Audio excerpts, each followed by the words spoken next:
away we go. I love it.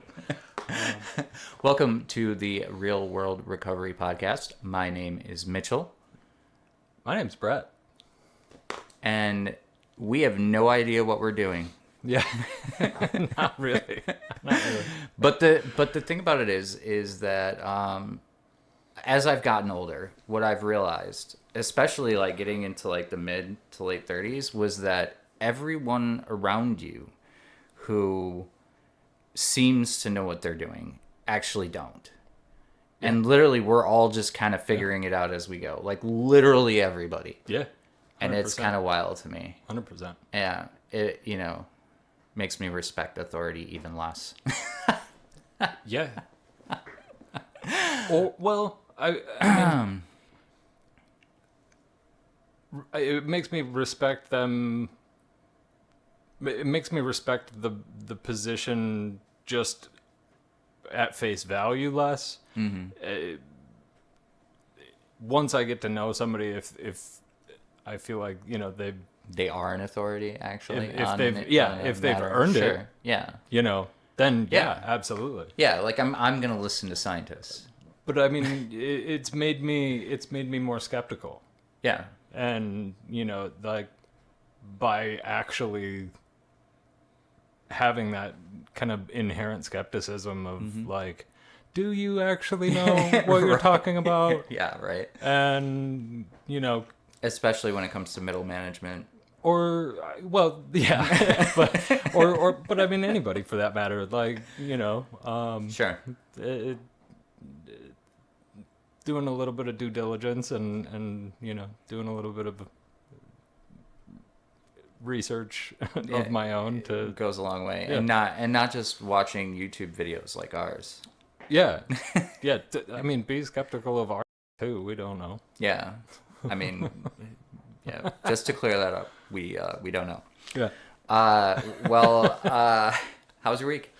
Hey man, it was good. It was actually really good. I started a little contracting side gig here for a couple of weeks over at a local tech school. Yeah, which has my been- new alma mater. Yeah.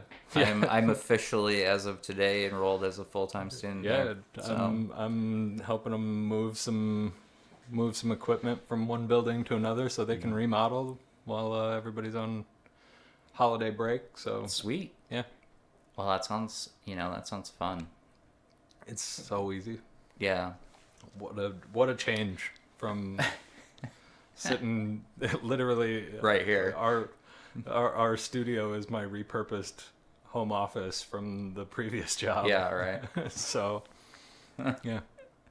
Yeah, my home office is still my kitchen, so at least you have a separate room.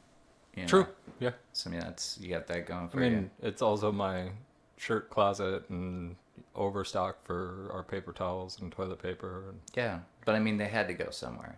yeah, I mean, I got simple needs. Oh, I had a friend over this week and from Grand Rapids who I hadn't seen since I got clean, and it was Nice. it was good. Yeah, it was good to catch up. It was good to like be like I'm glad to hear that he's cleaned up his life in many many ways, and the toilet paper thing made me think, he's like, hey, where's your toilet paper? And I'm like, in the living room next to the chairs. But to be fair, that's like right outside the bathroom door. And since I live alone and am alone 99% of my life in that apartment, I don't have the bathroom door closed when I'm pooping. So it's literally just, you can reach it from the toilet. Yeah. So, and that's something that all of you know now. Well, You're welcome. I mean, no secrets when you're living alone. Oh. No need to be bashful. Yeah, but anyway, that was good. It was good to see him, but it reminded me how much I appreciate my solitude. Because like even like it wasn't bad to have him there or whatever, but like as soon as he was gone, it was almost like, right. You know what I mean? Yeah. And it was like, okay, 20 hours of one-on-one peopling was intense for me. Yeah. Like since I don't have like any like girlfriend or anything like that. I'm not used to having to interact with Yeah. somebody for that long. Yeah. Not to say, hey, and if you're out there, man, watching, like, it was wonderful. I love you, man. But yeah, again, my solitude Yeah. I was just like, I did not realize how much I had gotten used to that. Yep. Yeah, So it's a shock to the system for sure. it is, but I guess I'll have to get used to it. They gave me the option to do almost all of my classes online, and I declined that because I feel like I will do better having to go to school. Yeah. Do you know what I mean? I feel like if I am watching everything as a YouTube video, it's going to be hard to separate that from all the other YouTube videos Yeah. that I watch. And I don't, I want to do well enough that I can easily get into UW. It's not even a question. It's Right. just a matter of Was application. it more of a how you absorb the information and retain the knowledge, or was it more of a like change of environment and I think that I wanted the absolute structure. yeah. You know what I mean? Mm-hmm. It was really easy when we were working from home to kind of get real lazy about things. Yeah. You know what I mean? And I don't want to get any sort of lackadaisical attitude towards this change. Yeah. You know what I mean? Yeah, I can see that. And when it comes to, at least I think for me, when it comes to like a classroom setting, as opposed to a work setting, with performing work tasks, a lot of it can be automated. Yeah. You know, 100%. and specifically with the job we were doing, Yeah. you know, we had a lot of systems and automations in place where Sure did. it didn't take a lot of active participation other than what we were doing on the phone. Being the personality on the phone, right? And when it comes to engaging in classroom studies, I feel like having the other people around me in real time and seeing how they're interacting with what's being taught and how they're kind of absorbing the information and responding to it as well. I think since I have to take intermediate algebra, I really want to be able to talk to the professor because Is that like the middle of the equation? Yes. It's 100%. It's right in between. Just like left and right of the equal sign? Well, it's more like, sure. We'll just go with that. I got nothing. Well, so like I'm feeling frisky today. So the way I generally learn is I read the entire textbook in like a week. Yeah. Okay. So this is how I did it, at least in high school and in my college credits that didn't transfer. Love you for that, University of Phoenix, if you're still out there. Yeah. Love you for that. Yeah. Anyway, so I would read the entire textbook in like a week. And then so I'm familiar with all of the material. Yep. And then, so as we're going through the lessons, I only have to I've already kind of know what we're doing. So it's more like cementing the knowledge going over it a second time. Yep. And so, I feel like I'm going to read the textbooks. That's going to be a given. But I think that it's going to be important to me anyway to like go in and be a part of the lecture or be a part of, watching somebody solve it and being in person, I think is more valuable than, sitting in my pajamas. Yeah. Sipping energy drink. And being able to yeah. scroll or whatever. Yeah. Watch available. YouTube on the side I would with work. Yeah. Having distractions readily available. Although you guys should watch YouTube, especially this channel, as much as you can. Yeah, I heard this channel is really good. I have heard good things from the people who have watched it. Yeah, I have too. So, we got that going for us. Yeah. And we're 11 minutes in and we're so off the rails, but it's okay. It's fine. Um, We'll fix it in post. yeah, we won't. Nah, we're just gonna. That's what this is. The thing about it is the long form content. You look at the analytics and people watch it beginning to end. Yeah. So I mean, if we record The for smart an ones hour, do. yeah, I mean, if we record for an hour and a half, people tend to watch it for an hour and a half. Yep. So, we got that going for us too. Yeah. I mean, must be doing something right. So, Sweet watch time. I like Well, it. what gets me is like you'll show somebody the channel and then they'll start watching it and then they'll immediately switch off because they subscribed, which is great. Okay, thanks for subscribing. But you literally just gave us 30 seconds of watch time on an hour long video. You're dragging the metric down. I mean, whatever. It's just funny because like that's what pops into my head. I've seen like 3 or 4, maybe 5 people do it now, and I'm like, I don't expect anybody to have any concept of how the back end of the YouTube algorithm works. I don't think. Well, the thing about it is I don't think even YouTube knows how the algorithm works. At this point, it's just Google AI doing whatever it does. and that very well could be. I mean, but to my surprise though, the younger folks that I know seem to have a pretty good grasp on the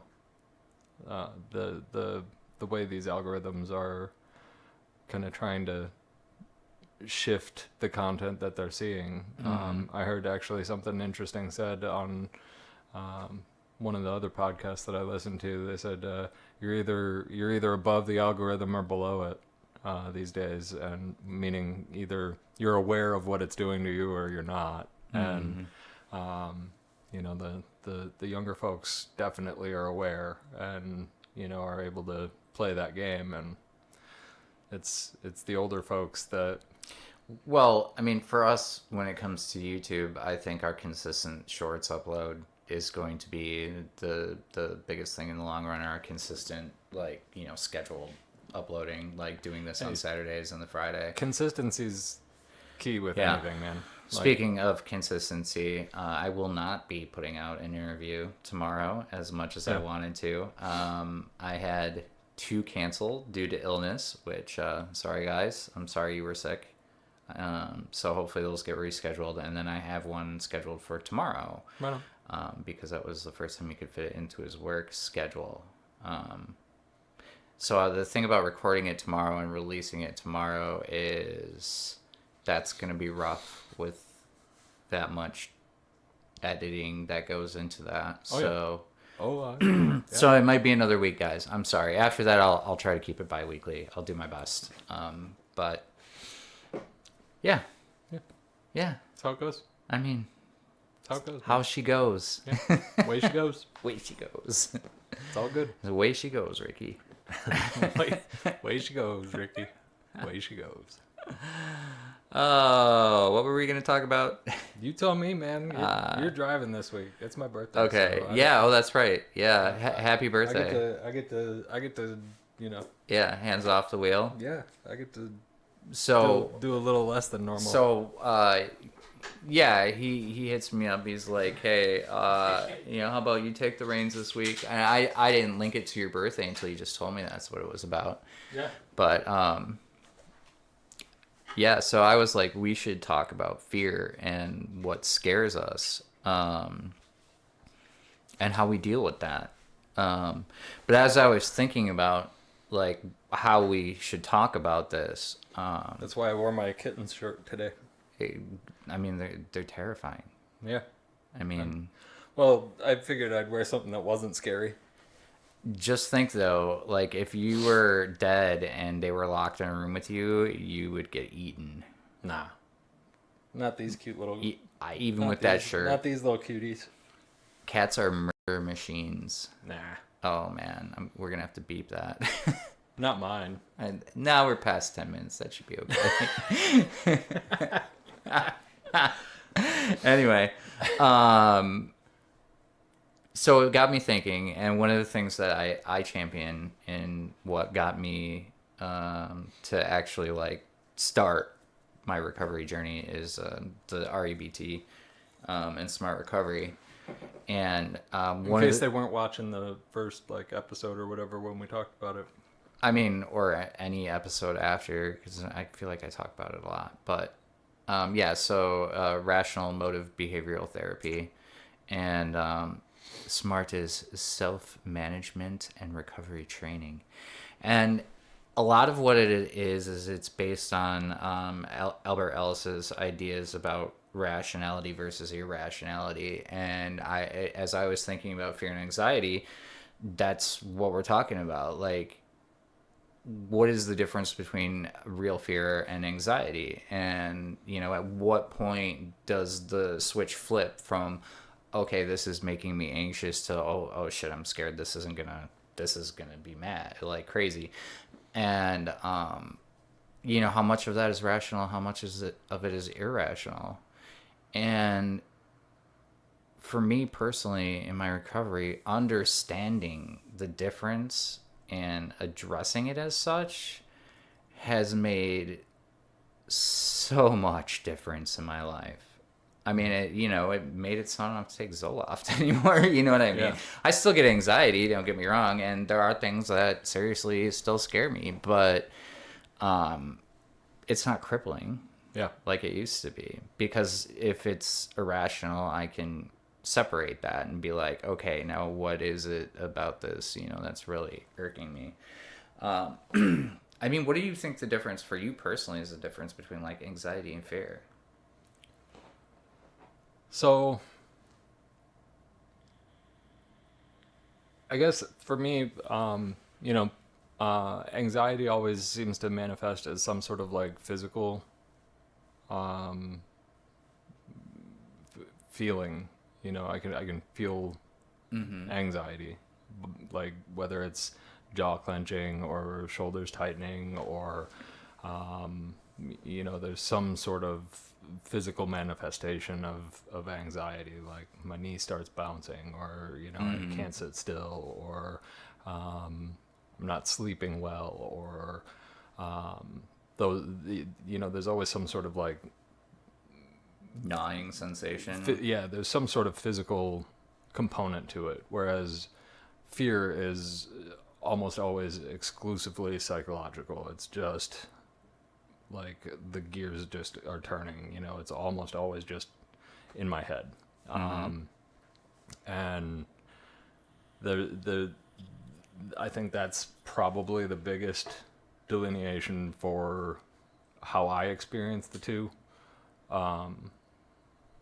But these days, the fear component pretty much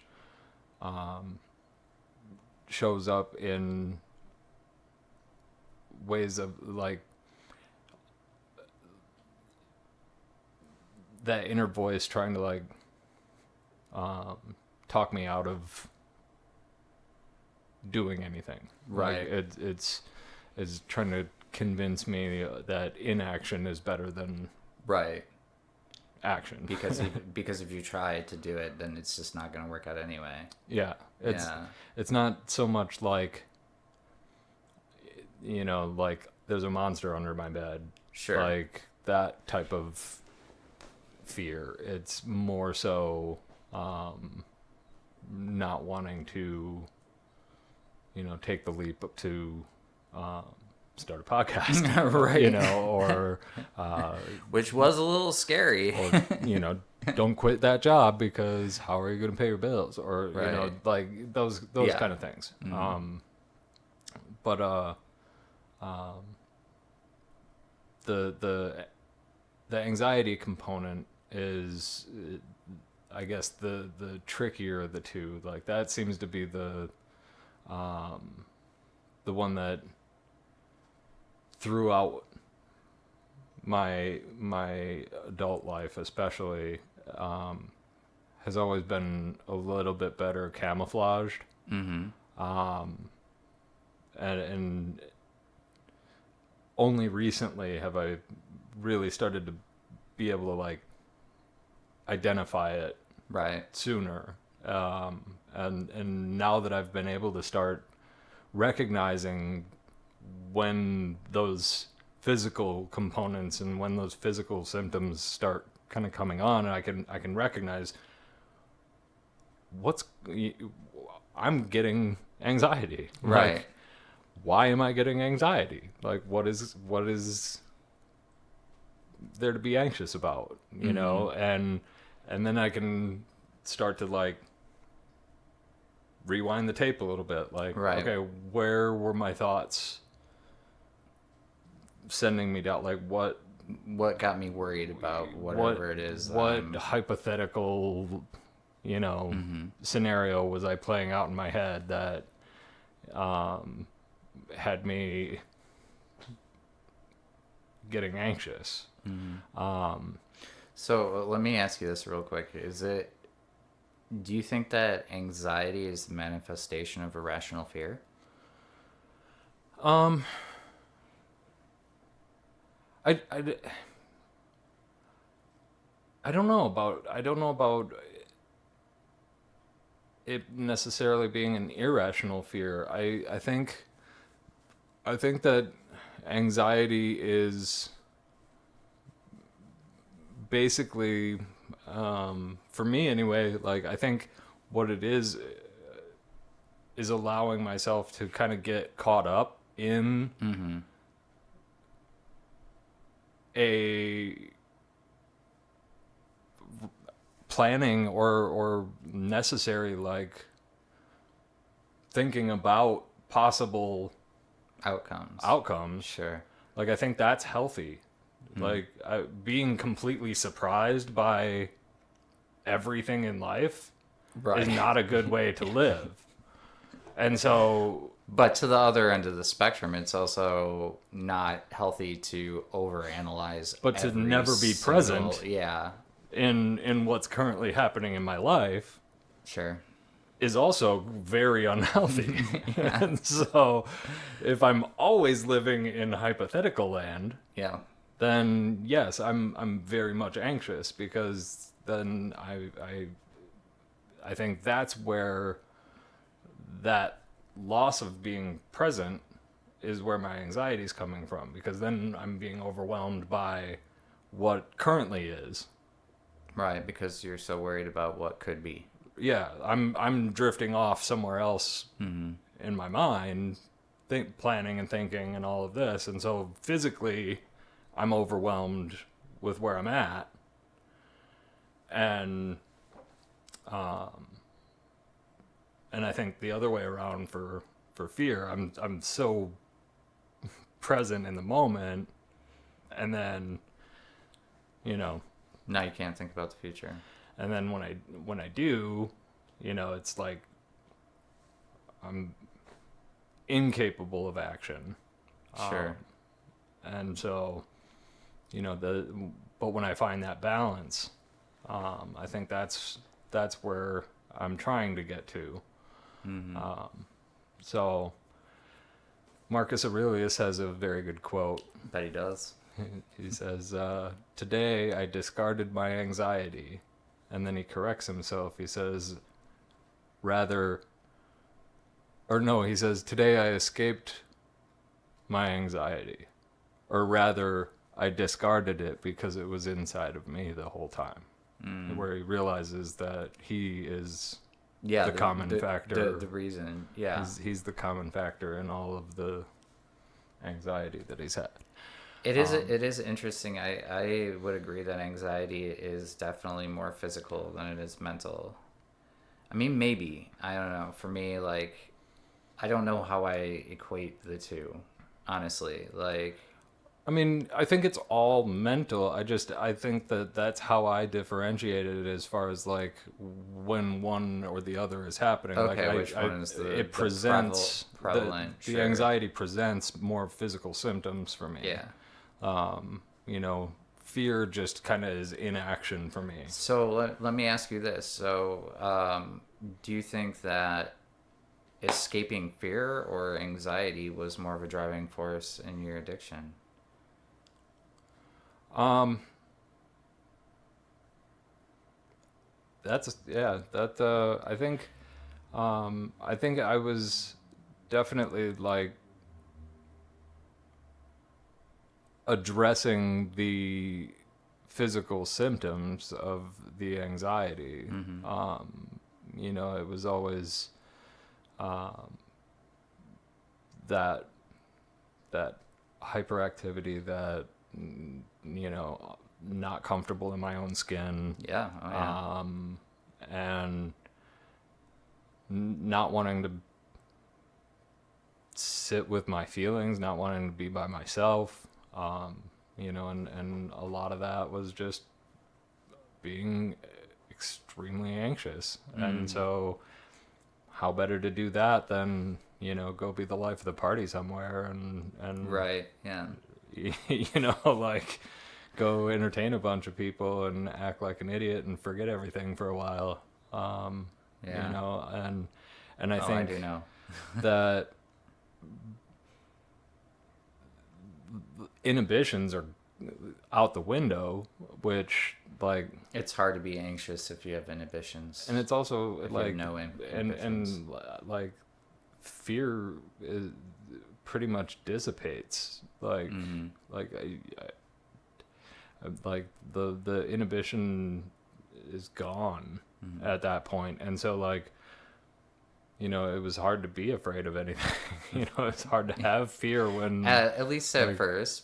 I yeah. mean, at the end, at least for me, it was the anxiety and fear that The after I was effects. gonna run out. Yeah. Yes. Yeah. The after effect. Yeah. Like Oh yeah, the the after effect of the alcohol, man. the front That side. hangover anxiety is Yeah. real. The first half. Yeah. Those things didn't exist, but then Mm-hmm. yeah, the other side of it definitely was a force multiplier. But Yeah, you know, that was the roller coaster, right? better roll that d20. Yeah. Yeah. Yeah. Is there a spot where fear turns into anxiety for you, or like anxiety turns into real fear? So I mean, maybe there was.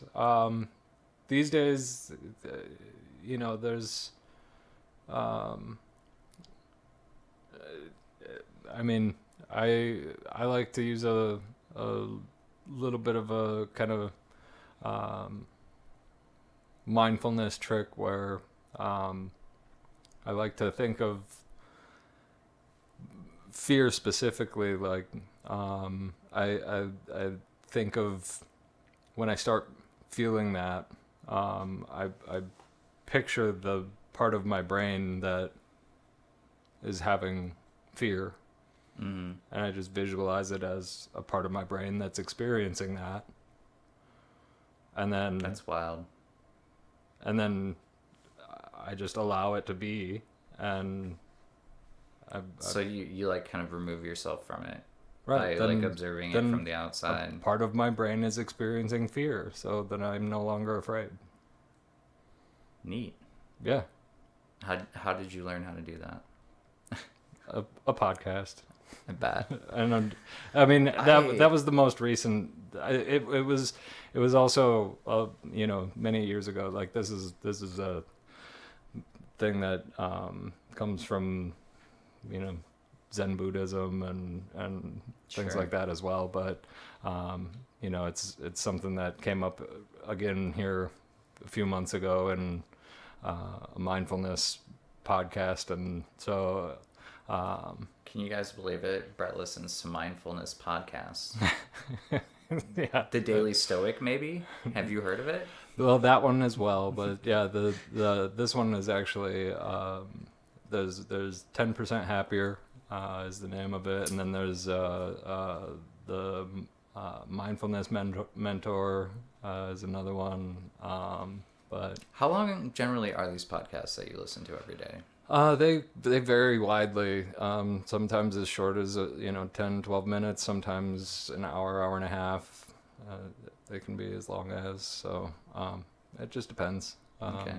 I just didn't sometimes, know if like you were listening to somebody who does what we do every day. not every day. Usually they have about once a week. They'll have ones that are about as long as ours. Nice. So that's kind of why I figured, you know, once a week we'd have a We'd long have form. some long form, yeah. Yeah. Well, I mean, we've been doing it twice a week with Fridays, so Yeah, it's not the same kind of content though. So it's not the same thing at all. yeah. Did anything scare you about doing the financials when you? Um, I wouldn't say scared me. The only thing that concerned me was that I'm not a financial professional, Mm-hmm. But and you keep so saying that, so I mean, well, but I mean, it's the only thing that concerns me is it's like I don't want it to be taken as like gospel, as like this is the only person I should listen to. It's like, well, this is what worked for me, right? and I just want to show that, like, hey, I'm just a normal person. I did, A B C X Y Z, these yeah, things. I and listened to people way smarter than me, and here are the things they told me, and it worked. mm-hmm. And I think it could work for you, and tell me what you think. And also, it's like, as somebody who doesn't do this professionally, I don't have an endless supply of like clients or anything like that, since I'm not a professional. Mm-hmm. There's a finite amount of content that I can cover. Sure, So at some point it's either going to get repetitive, or right. it's Go going back to and watch the old one. need to be like, well, what do you do next? Mm-hmm. But I was like, well, I mean, that's only a problem if you actually start. So I was like, well, let's get to that problem. Right. So let's, so that was like that's the fear part, saying, well, Yeah, just don't it start doesn't even because you're gonna matter. have this problem. So Right. why start? So I was like, well, how about we deal with that problem when we get there? You So know what's interesting? Like I almost equate that more to anxiety. I don't know why. I think for me, like personally, like the possible outcome makes me feel a different way than like actual real fear. Do you know what I mean? Like I don't know. so for for me, when I look at the word fear, Mm-hmm. I'm trying to remember. I think it was, I'm I'm trying to remember. Maybe I'm probably wrong, but it was, I want to say it was maybe Heidegger, or maybe maybe Kant, but I don't know. But anyway, I don't take philosophy until was next semester.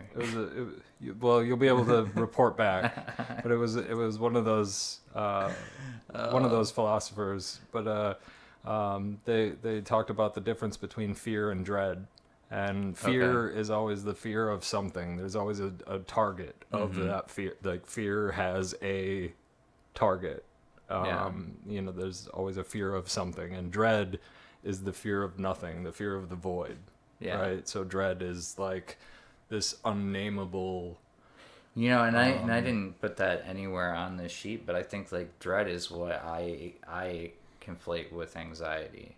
right, Like I don't know, like I mean, I know what makes me anxious, but sometimes I'm just anxious. right, You know what I mean? and that I think is why, for me, like, anxiety manifests as a physical, just like pent up, Mm-hmm. like, and that's why it comes out as Nervous energy. yeah, this Mm-hmm. like anxious, it just can't sit still, like, I gotta do something, I'm not comfortable, I'm tense, I'm clenching my jaw, my shoulders are tight.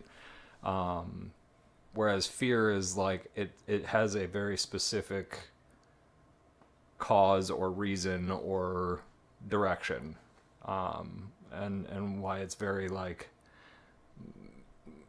very like cognitive or Yeah.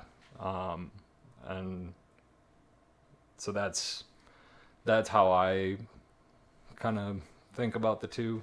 Um, so Mm-hmm. Mm-hmm. Mm-hmm. Yeah. Fun. That's why I want to talk about this. I don't think this is a conversation you and I have ever had. I don't think so either. You know, what is something specifically, and I can start, that gives you anxiety all the time, and I'll start. Existing in a space with a bunch of people I don't know. Do you know what I mean? And not like generally, like public's fine, but like if I'm, for instance, at a meeting I've never been to with a bunch of strangers I don't know, but because of how high my profile's been, people know who I am, and then there's like this expectation. See, I'm already doing it, and I'm not even there. Yeah. You know what I mean? And so like, it's just like, okay, um, the biggest, like, I guess fear, the thing making me anxious is like, what if I'm gonna have to talk to these people and sound some sort of intelligent, or or like there's something expected of me that I didn't understand was expected, or am I gonna say the wrong thing, because I was such a shit show for so long. Like, you couldn't, at the end, you couldn't take me anywhere. God knows what I was going to say to anybody. You know what I mean? Mm-hmm. And thankfully here, that reputation doesn't necessarily precede me, but it does in a way, because I'm still very, very cut and dry and very frank and matter of fact. And, some people call that being an asshole. And I'm like, well, most of the time if somebody is like being an asshole and it's not just deliberately shitting on you, they're just saying something you don't want to hear. So anyway, that's the thing that gives me anxiety all the time. How about you? Um, boy. Because we've been in that setting together, and you did not appear anxious.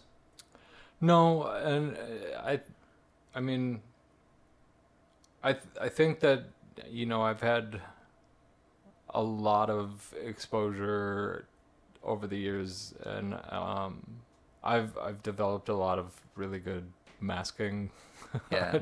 Well, being a techniques. bartender, I for a long time I think I convinced myself that I was an extrovert. Mm-hmm. I think I've got extroverted tendencies, and I think I've developed a pretty good skill set in that department. But um, having as much time in recovery as I've got, I'm not necessarily convinced of that anymore. I really am comfortable not being around people. Mm-hmm. I don't feel that lack. I don't feel like I need that Yeah. social exposure to recharge my batteries, like extroverts would. So I guess I'm rethinking that label, or assessment, more and more. But as far as things that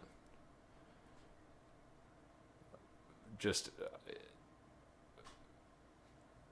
off the cuff give me anxiety all the time, I think that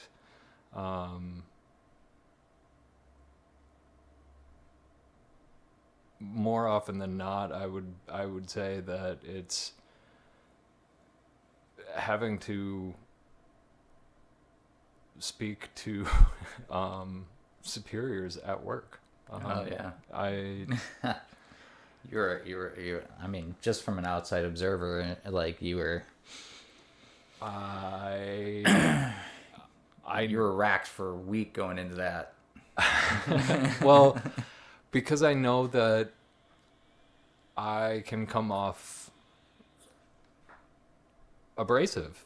I The same reasons I just stated about myself. Yeah, and as a person who is on the spectrum, I know that I struggle making eye contact. I don't typically pick up well on social cues, and uh,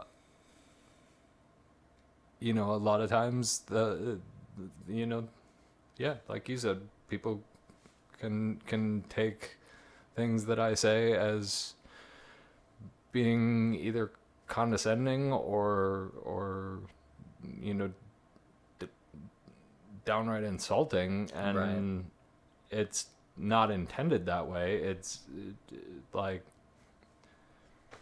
I was having a conversation with somebody yesterday, and they were like, "You don't need to condescend me," and I was like, "I'm not condescending you. I'm telling you what I tell everybody else in your situation. right, Like these are the things that you need to be doing to change your situation." yeah. Well, and Like that's just I'm coming at it from a literal clinical perspective at this point. Like these are the tools that work. I don't know what else to tell you. well, Doesn't make me an asshole. like Like, like come I on, man.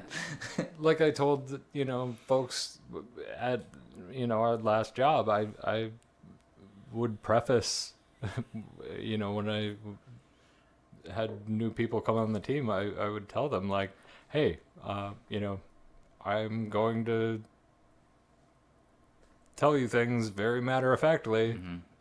It's I'm not angry with you. If I'm angry with you, I will. I mean, I'm glad that I knew you before that job because yeah, I mean, but I know you in a way that I don't think the other members did. So like when you would say things to me, like it'd be like, "Oh yeah, man, screw you, bro." But like I know you're saying what needs to be said. Yeah, It's not like it's more of a screw you because I know you're right. You know what I mean? And it's not like a, oh, screw you, I need to listen to that crap. yeah, There's a difference. yeah. I mean, allegedly, in my opinion, there's a difference. Oh man, that's good. That's good. What do you think? What do you think for irrational versus rational? Do you struggle with irrational fear? I mean, I'm just gonna chalk 90% of anxiety is irrational. Like there are some things that, yes, it's worth being anxious over, like missing the plane. I don't need to be there 3 hours early, but I should be there an hour early. But I'm gonna worry about that for 4 days. That's just me. But I think like making sure your resume is correct, or you know, maybe brushing your teeth before an interview. These are things that like probably legit um, anxiety, but most of it is so just like there's no reason to feel this way. As I've said before, like the social situation things, like people are in their own heads probably having the same fears and anxieties that you have. They're not paying attention to the weird little idiosyncrasies or whatever, but I don't know.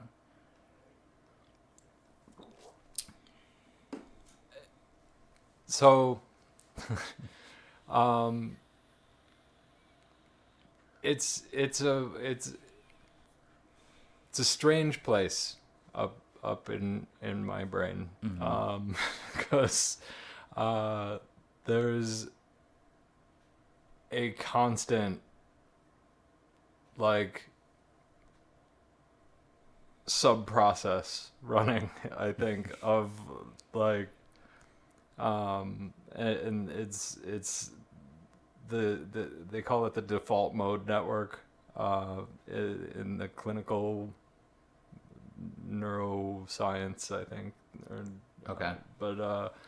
basically, what it does is it's constantly checking on itself to make sure things are running normally. Like it's your brain's basically way of saying, is everything good? Yeah. We still breathing? Like, Eyes open? and so I think that that's like always running extra. So like, um, you know, I feel like my senses run on overdrive all the Okay. time. Like, I feel like I'm hyper tuned into like my own like ability to pick up on body odors.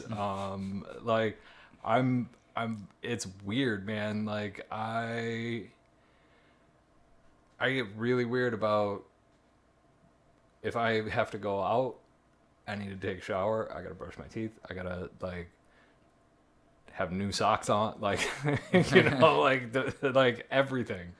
Because if I don't, like I am acutely aware of that for Any the entire scent? time that I'm out. Oh wow. Like, yeah, like I can tell. Like even if I'm in a room full of other people, like whether I can actually smell my feet or not, like I can smell is my feet. is irrelevant. Yeah. Okay. Like my it's it just happens. And so like Interesting. um but does it make me anxious? I don't think so. It just it's one of those things where and it used to. It absolutely used to. But now I get to the point where like I if I forget and I'm out somewhere and all of a sudden I'm like,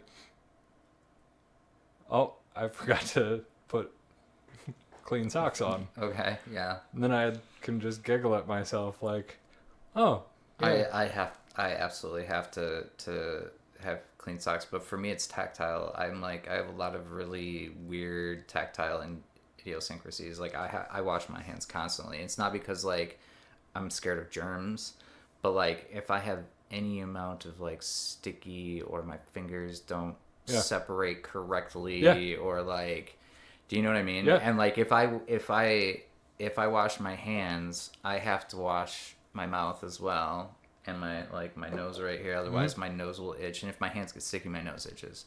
It's the strangest thing, and I can't do sticky. Sticky's so gross. Yep. Anyway, Yep. But like perfect example, like I woke up this morning, put clean socks on when I got out of bed because on floors that don't have carpet, I can't be barefoot because there will be like dust or whatever that gets on yeah, my feet. I 100% agree So with you. I can't have that. That's why I'm wearing my shoes. Cause Yeah. like, So I had clean socks on when I got out of bed. sure. Before you got here, took a shower. I have different socks on. Yeah, I would do the same thing, Like but not for the same reason. because those socks were dirty Yeah, by the time, like compared to yeah. pre-shower, post-shower. But for you, it would have been like a smell thing, right? Yeah, But for me, like it would be like I don't like the sock is damp from my sweat. Do you know what I mean? I don't yeah. know. But well, I mean, it'd be both. Yeah.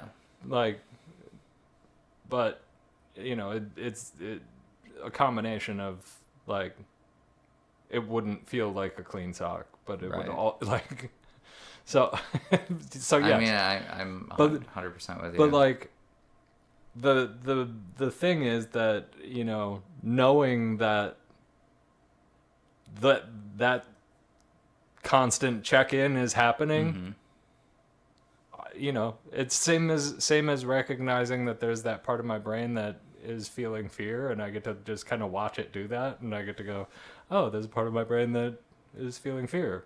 There's a part of my brain that's got a process running. I wish I that's- could visualize it like that. I mean, for me, I have to like sit there and be like, this isn't rational.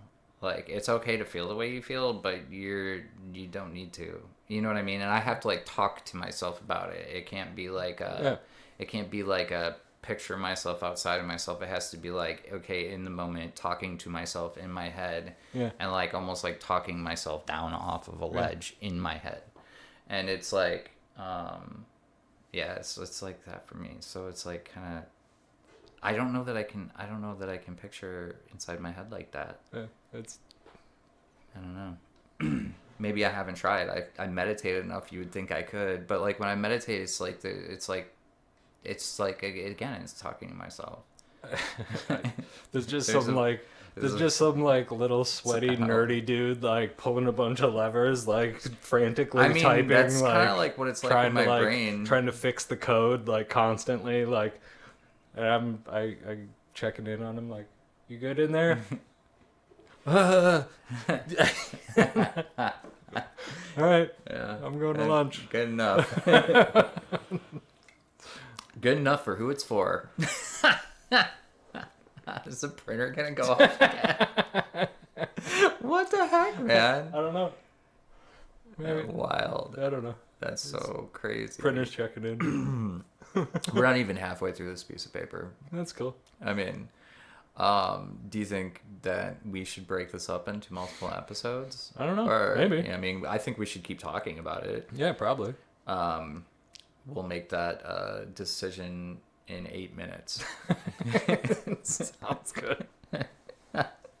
So, you guys out there, do you have a little programmer inside your head? What are the things that give you anxiety, and how do you kind of deal with it? How do you perceive it? Like, I think that's what this conversation has been. It's like, how are we perceiving these things? Yeah. You know what I mean? Yeah. Which almost leads me like, that's for you, like the difference between anxiety is fear is how you're able to perceive it. Yeah. That's good stuff, man. That's good stuff. Is there a fear that you have that you know is irrational, but you cling to it anyway?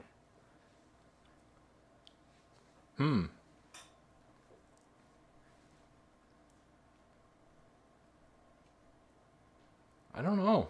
I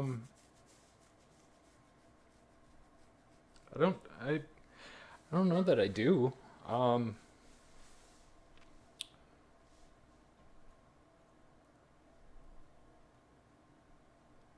Nothing really comes to mind.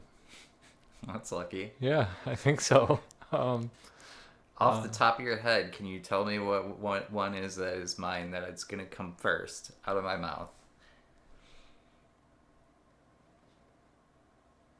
The fear that no one will love me, ever, or ever has.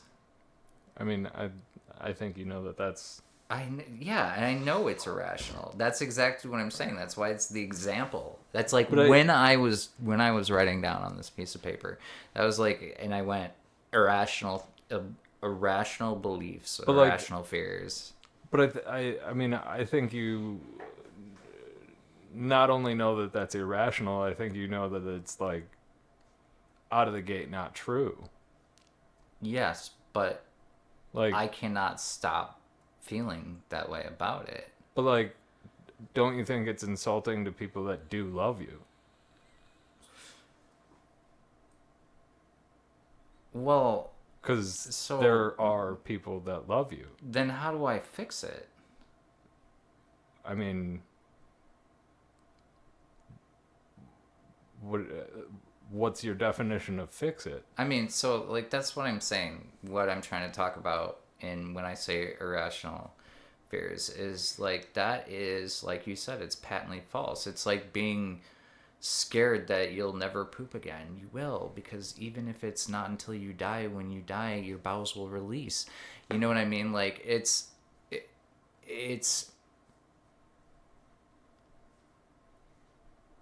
like completely irrational, and yet it's something that I struggle with like all the time.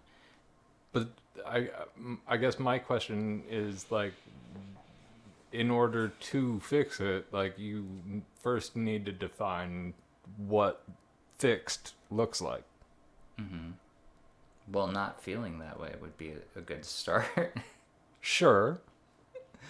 Like how okay, let's flip this around. So, if you are having a fear or an anxiety that you identify as irrational and you know it's just patently false, there's literally no reason to feel that way about it. How do you circumvent that? How do you either trick your mind into accepting truth, or how do you make it so that you can talk yourself out of your brain running that program? Do you know what I mean? Well, Because I talk myself out of that one all the time, but it just never stops running around in there. I mean, I think like there's obviously like if it's recurring and it's that frequent, there's something that needs to be addressed underlying that. I would think Mm-hmm. that um, there's the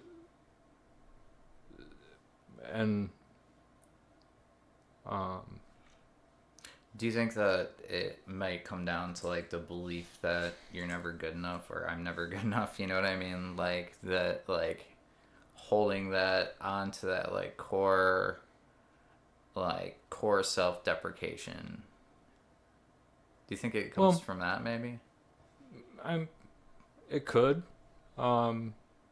but I mean it it's placing an awful lot of importance on something external, Yeah. and even if even if some person shows up and you get into this relationship, like that's not going to fix Right. The feeling. whatever's missing internally. Mm-hmm. And so, that's where I think the real work needs to be focused. And so, um, how does that get done? Well, um, that's for somebody who's A you know licensed professional? Yeah. well, That's maybe, but also, you know the,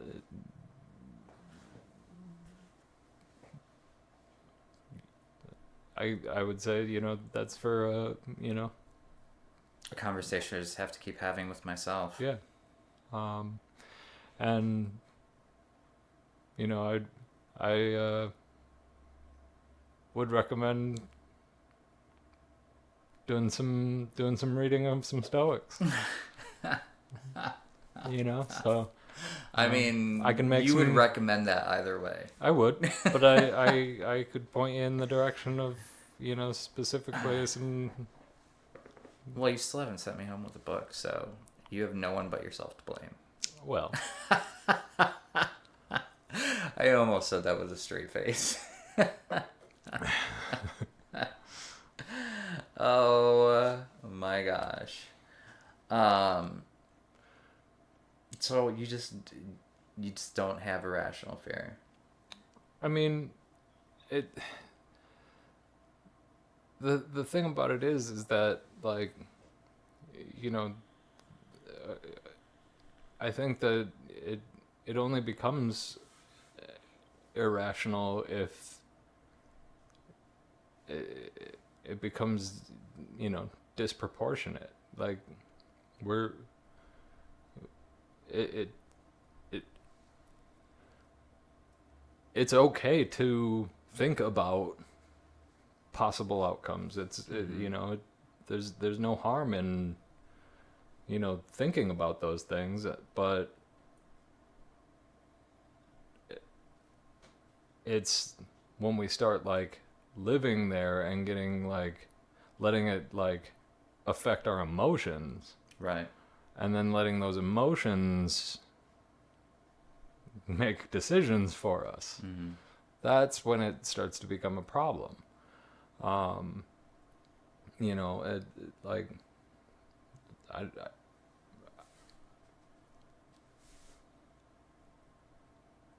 there's you know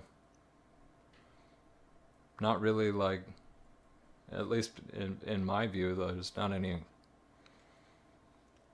harm in thinking about like, well, I mean, if I did XYZ, what are the possible outcomes? Right. Where's that plot on the Yeah. graph? Like, and then the I'm a little bit better mentally prepared Mm-hmm. for what might happen if that affects me emotionally, and then all of a sudden those emotions guide my decisions. Right. That is a problem. Yeah. But Well, I guess that's how I would define irrational, is when it becomes emotive. Do you know yeah, what I mean? so you know but When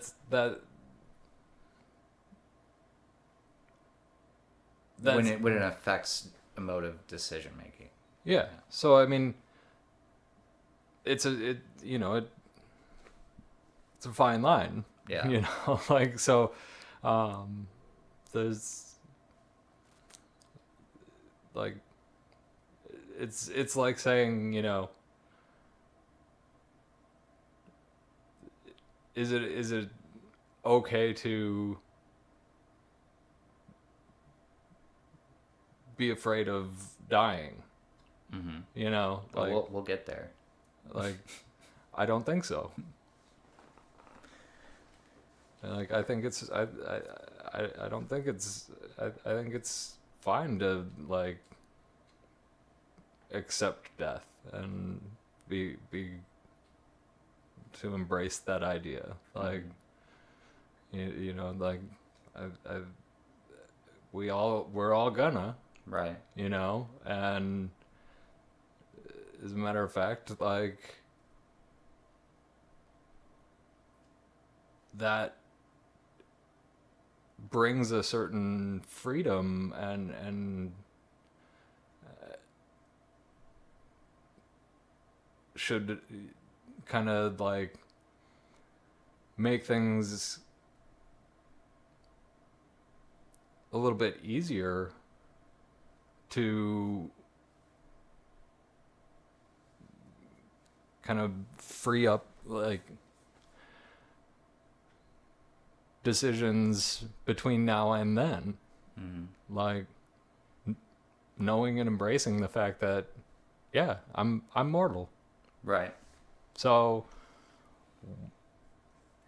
why wouldn't I do everything I possibly can until then to like live the best life I can?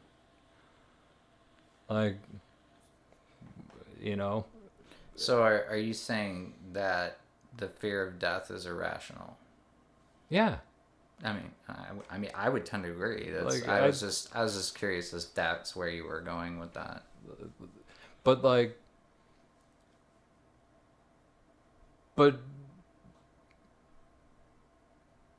pretending that it's not going to happen, or like shying away from thinking about it, Mm-hmm. is worse. So like, I think a healthy like fear of it, Mm-hmm. Like from an evolutionary standpoint, like, yeah, Darwin Award stuff. yeah, I think using death as a motivator to, Mm-hmm. Quit eating pizza every day and lose 70 pounds and or at least like to embrace our own mortality, mm-hmm. and make good use of our time while we have it. Yeah. And, like, Well, I think that goes to many of us didn't think we had this much time. true.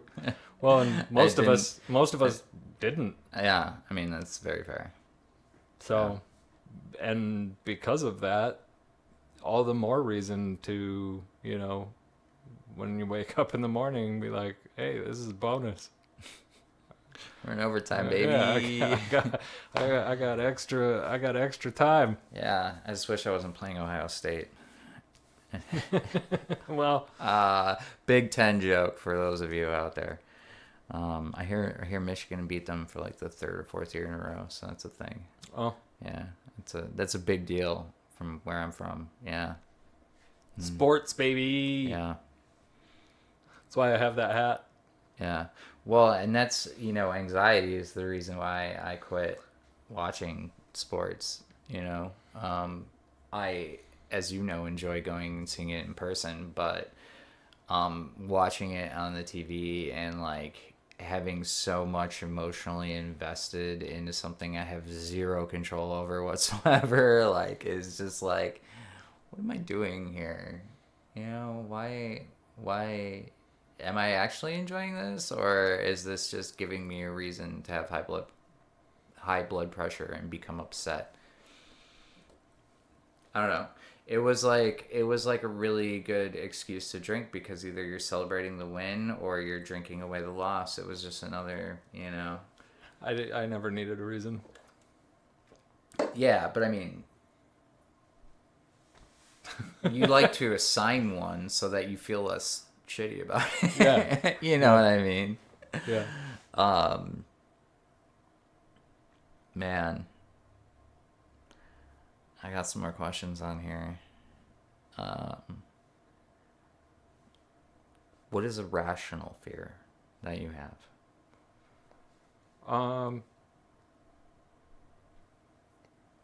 Rational. Yeah, like it makes sense you should be scared. Well, I mean, we talked about death. I think another one would be that. Um,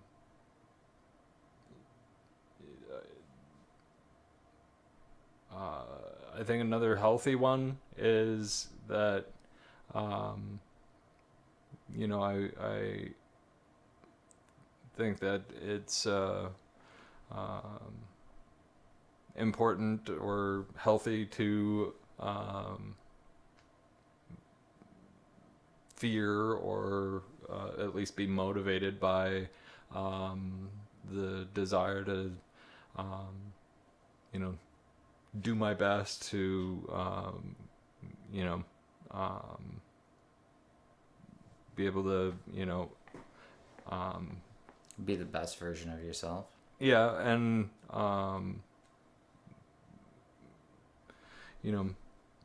earn a living, do right by my community, by my partner, by my family, live up to my expectations for myself, and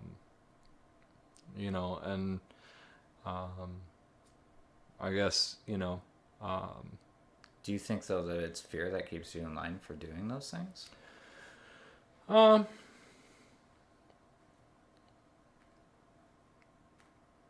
I think that there's always a bit of a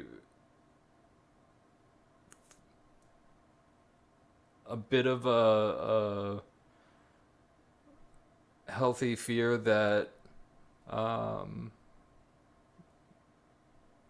the addict in me will find that moment of weakness and catch me slipping up. That fucking guy.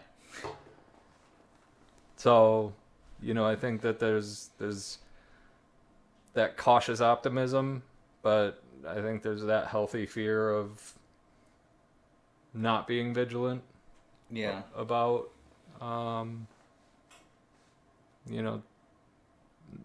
sticking with my program and that.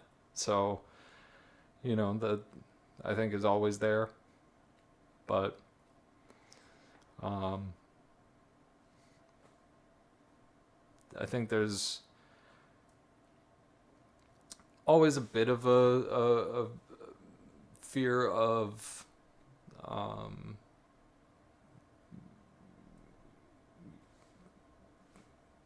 what's happening in, you know, The world. yeah, well, the world, but it, you know,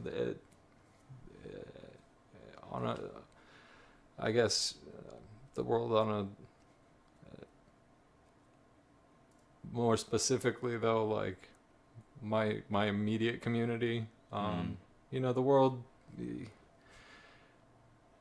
truth be told, like doesn't affect me as immediately or significantly as, you know, my The city. the news, yeah, the news media would make you think. Yeah, I mean, like really, like, you know, international diplomacy doesn't. Yeah, we're nice and insulated in the Midwest from that. I mean, anywhere, like what one country does with another country doesn't really impact any individual neighborhood Mm. on a day-to-day basis nearly as much as The neighborhood's interaction with what itself. that city Mm-hmm. does day to day Yeah. for that neighborhood. So, like, I, it's easy to get caught up in, you know, sensationalized news, but Mm-hmm. I try to stay plugged into, you know, local news and current events in my community as much as possible, and so like I do try to stay up to date with it, and I do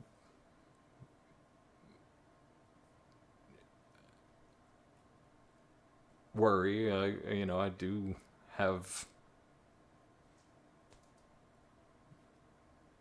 an ongoing, you know, low level fear about what's happening for the people in my community, Mm. but it's also one of those things that it's a flash in a pan when it happens, because there's only so much that I actually have any control over. And Right. so there's a certain amount of freedom in that for me, because my job is the same. You know, and it's the same thing that I said, you know, day after the election, and you know, my reflections video, it was like my job's the same as it was the day before the election, which is to act with virtue, to do the right thing, Mm-hmm. to, you know, like if I just continue to do the right thing, like it's that I still have the same job. Right. Like the things that I have control over haven't changed at all. So like if I keep doing those things, then Everything should be okay. yeah, like I it's, you know, and it's okay to, you know, have those moments where I think about that, and I have those feelings, but again, then when I feel that, I just think about that part of my brain's feeling that, and That's such a fantastic tool for you to share with everybody out there, because there are going to be people who can see it that way, the way you see it. Um, I don't know. I don't know if I can, but that's the weird part about brains, man. They all work a little bit different. yeah, So, yeah, it's, you know, um, if it works, man, like I you know it know, works for me. I get you to. know what it reminds me of? It reminds me of like when you're doing guided meditation and they're telling you to look inside yourself and all of Hmm? this. And I always hated that Yeah. because it's like I can't visualize it. It's but you give me a paintbrush Mm-hmm. and I can create something out of nothing. You know what I Mm-hmm. mean? But I don't like see that thing. I mean, I kind of I don't know that I. Oh man, you're making me question my reality. I feel like you do that like every week somehow. And I'm the one asking most of the questions, So it's like, um, God, but it well, like with art, I will put like four different pieces of it together because I do mixed media. For those of you who've never seen my artwork, um, and so I'll put them like next to each other, and then I like kind of stare at them for a week.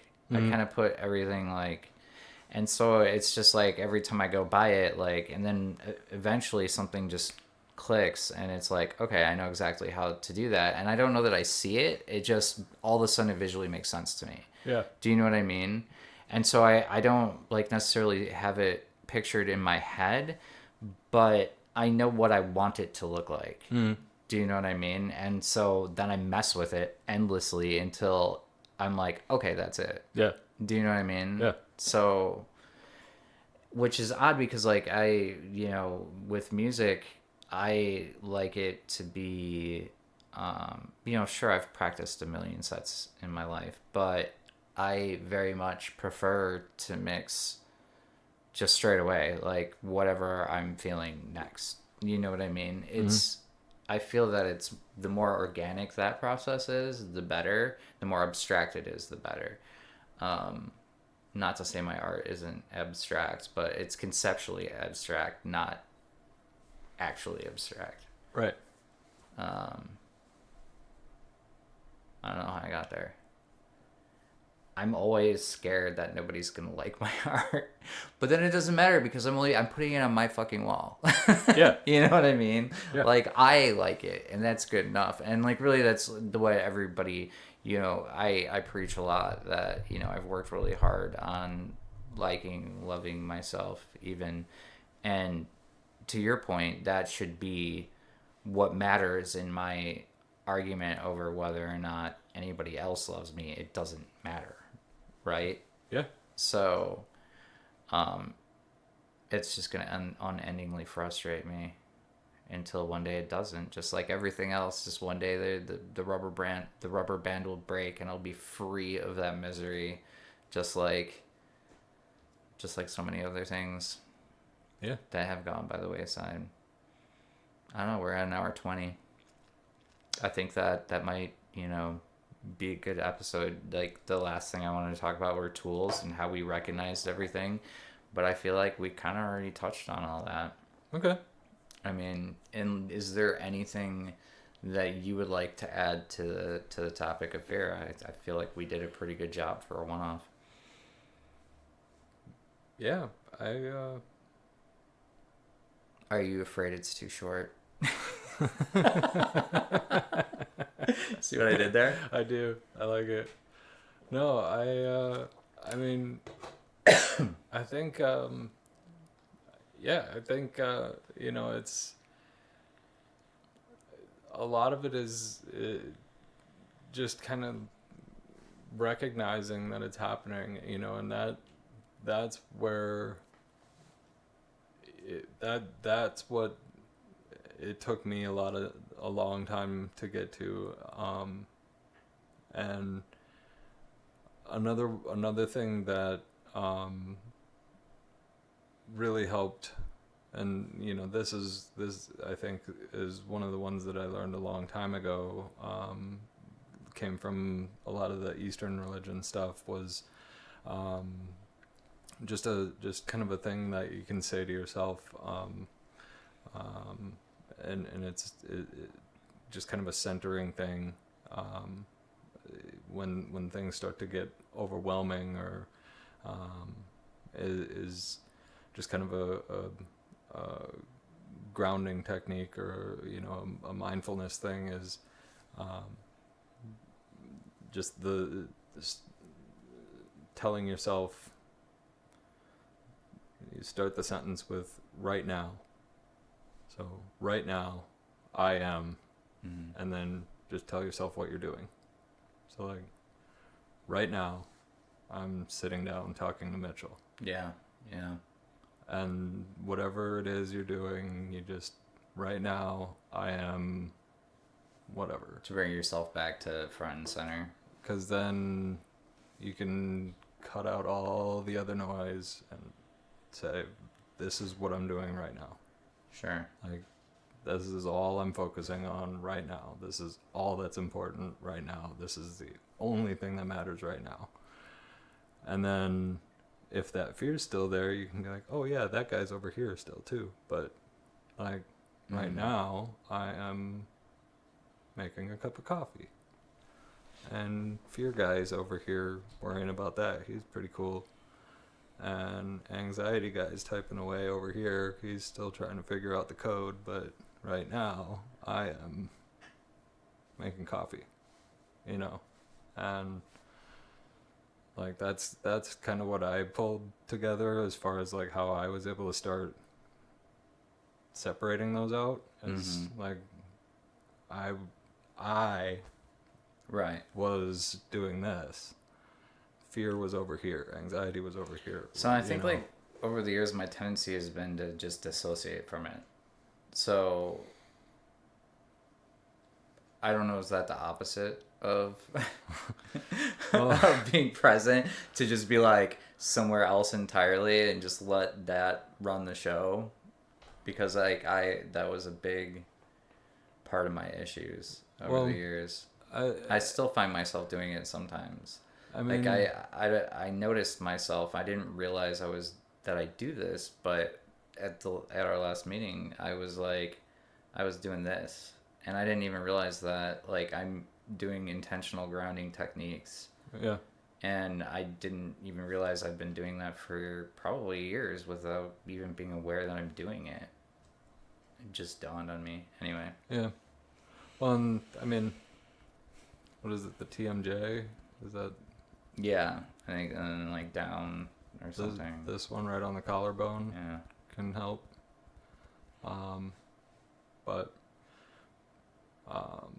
yeah, I just always found that one sentence, just telling yourself that, and you know, if you got to say it out loud, that like especially if you're in a place where like it's not gonna seem weird around a bunch of people to say it out loud. I mean, I prefer to yell it when I'm in a movie theater. The more crowded, the better. Yeah. I am watching this movie. yeah. Ideally, like as loud as possible. Yes. But I should have backed up from the microphone. I probably peaked it pretty hard. Sure looks like alright. If people's ears are bleeding, that's fine. No, we set a limiter this week, so hopefully we've got the audio figured out this time. But yeah, like that. I think that's one of the ones that really helped me a lot was, you know, that just kind of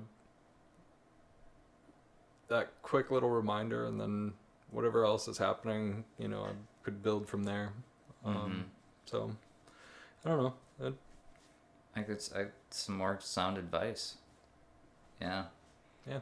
I mean, really, that's all we're doing here, guys, is we're learning from each other and how, you know, to best and create our own program for ourselves, you know? And from some, you know, 2,000-plus-year-old dead guys as well. Those really smart Greek philosophers. You know. Yeah. Seneca said, you know, we suffer more in imagination than we do in reality. Constantly. Yeah. And all the time. I'm really good at it, in fact. You we, know how good I am at it.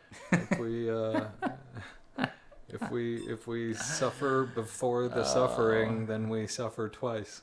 I mean, it's better that way, right? I probably deserve it. So, but I think that's the one thing that personally I am working on the hardest when it comes to fear, is the fear that I don't deserve better than I've had. You know what I mean? Or I don't deserve better than I am now. And so, Well, our friend Brene Brown says that comparison's the thief of joy. yeah, I mean, we'll just, she's got some very good TED Talks. Yeah, yeah. Mm-hmm. You know what else is a thief of joy?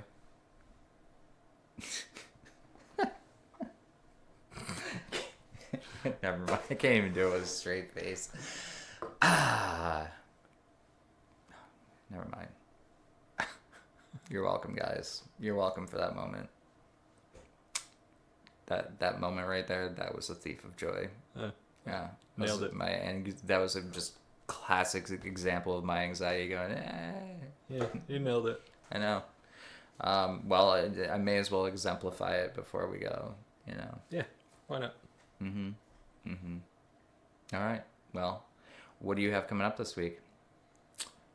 Well, I will be doing more of the contractor gig. I got our financial show this week is exciting. We're doing, since we're coming up on year end, we're going to start focusing on the T word. Yeah, basics of taxes, and then we're going to start a lead into a two-parter on some stuff to start making our money work for us with, like 401ks, Roth IRAs, some basics of investing, simple stuff like that. But yeah, that won't want to miss that. That's a lot of fun. Nice. Well, I am doing at least one scheduled interview tomorrow, so that will be out not Sunday tomorrow, which will be the 8th. It will be out, what's 7 days from 8? The 15th? Yeah. Yeah, the 15th. So I will schedule that to come out on the 15th. That will give me time to edit it. I think Sundays is a good day for the interviews to come out. If you guys think differently, let us know. You should always comment to let us know if there's something that you want us to touch on. We've got lots of ideas. We can come up with them on the fly, but if there's something that the community is interested in, I mean, we're more than happy to drone on about it at great length. Yes. Yes. But if you've made it this far in the video, you probably owe us a like and maybe even a subscribe if you haven't already. Although if you've made it this far, I can't see how you didn't already hit that bell. But yeah, it's a free way to help the channel. It is. We appreciate it. Share with your friends. And like I said, if there's anything, like literally anything, except for maybe like an OnlyFans, I don't know that I'm ready for that quite yet. Yep. Maybe if we set up a premium Discord channel, we could do some sort of I don't know about that. weird content. Maybe down the road. We'll probably do a Patreon before that. Yes. Maybe and like Blue Sky, really, it would know. just be me like baking cookies, like wearing what I normally wear, maybe an apron to make it exciting. Yeah. I don't know, man. I got nothing. Does this apron make my mustache look fat? I mean, your beard looks nice. Thanks. Yeah. I got it for free. I mean, yeah, not everybody has one or can grow one. So, yeah. I mean, I did have a fear that I would never be able to grow a mustache, and look at me now. Look how that panned out for you. Oh my gosh. Way to, sorry guys. Way to just, for me to add an extra 2 minutes at the end. We're milking it. Yeah. All right. Love you guys.